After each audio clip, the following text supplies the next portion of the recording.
आपने ट्वीट किया है छोटा रिचार्ज और क्या क्या आपको इसके लिए बोला है।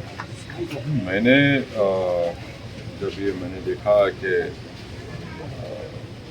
दिल्ली के मुख्यमंत्री और उनकी सरकार ये तय की है कि हर ट्यूसडे को वो सुरेंद्र का नाम बताएंगे, हनुमान चालीसा पढ़ाएंगे, उस पर मैंने ये किया है कि भाई आप लोग बीजेपी से क्या डिफरेंट है।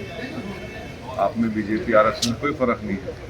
आप इनका हिपोक्रेसी देखिए कि कोई कह रहा है कि मैं सरयू नदी में चले जाऊँगा, कोई कह रहा है कि राष्ट्रपति को नासिक आया जाए, कोई कह रहा है कि ये पाठ पढ़ाया जाएगा शिक्षा सेंटर में और जहाँ पर अस्पताल में पढ़ाया जाएगा। तो आप तो नरेंद्र मोदी पर चल रहे हैं, वो कर रहे हैं, आप वही करना चाह रहे हैं।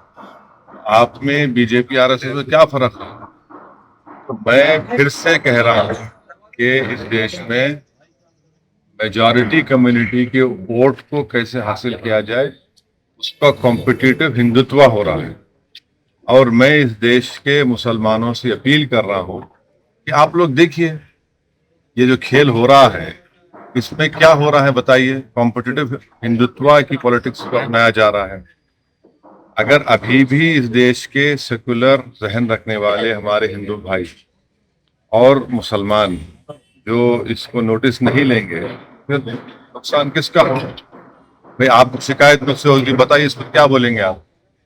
ये जो सब तमाशे किए जा रहे हैं ये क्या है? फिर वही सरयू नदी को जाएंगे, कोई बोला कि नासिक को आया जाए, कोई ये पाठ पढ़ाया जाएगा और हनुमान चालीसा पढ़ाया जाएगा स्कूल्स में, अस्पतालों में। क्या हो रहा है फिर ये? क्या ये कॉम्पिटिटिव हिंदुत्व नहीं है? क्या ये मेजॉरिटी कम्युनिटी के वोट को हासिल करने की पूरी कोशिशें नहीं की जा रही हैं?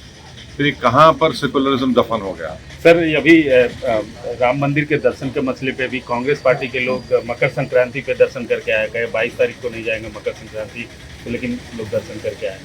नहीं, इतना जो आप जो पॉलिटिक्स ऑफ कंफ्यूजन करना चाह रहे हैं, इससे फायदा किसको हो रहा है? इससे फायदा क्या संविधान में जो सेकुलरिज्म है, प्लुरलिज्म है, डाइवर्सिटी की जो बात होती है, इक्वालिटी की, लिबर्टी की, किसको फायदा हो रहा है? आप तो वही कर रहे हैं जो मोदी चाह रहे हैं। अब बताइए फर्क क्या है? यही तो हमारी शिकायत रही है, यही तो हम लड़ रहे हैं और इसीलिए हम पर इल्ज़ाम लगा दिया जाता है। भाई आप सरयू नदी को जाएंगे, कोई कहता है वहाँ नहीं जाएंगे, कोई राष्ट्रपति कह रहा है कि नासिक आ जाइए, कोई कह रहा है कि दिल्ली के स्कूल अस्पतालों में हम हनुमान चालीसा और ये कर देंगे। तो फिर फर्क क्या बचा है आप में? अभी भी वक्त है कि इस देश के सेकुलर जहन रखने वाले हमारे हिंदू भाइयों से, दलित भाइयों से, आदिवासी भाइयों से, ओबीसी सेक्शन के कई बड़े लोग हैं और खास तौर से मुसलमानों से मैं ये गुजारिश कर रहा हूँ कि देखिए आप, ये आप ही के सामने हो रहा है ना, और इसका जिम्मेदार मैं नहीं हूँ। सर राहुल गांधी एक नई यात्रा शुरू कर रहे हैं, चलिए वो निकले हैं तो अब देखिए क्या होता है। तेलंगाना में सरकार बना ली, तेलंगाना भी आज से यात्रा करके गए। नहीं, चलिए देखिए, यात्रा कर रहे हैं, चलिए यात्रा की उनकी यात्रा है, उनकी पार्टी बोलेगी कितना फायदा होगा नहीं होगा, क्या होगा नहीं होगा, ये तो आपको हमको मालूम हो जाएगा।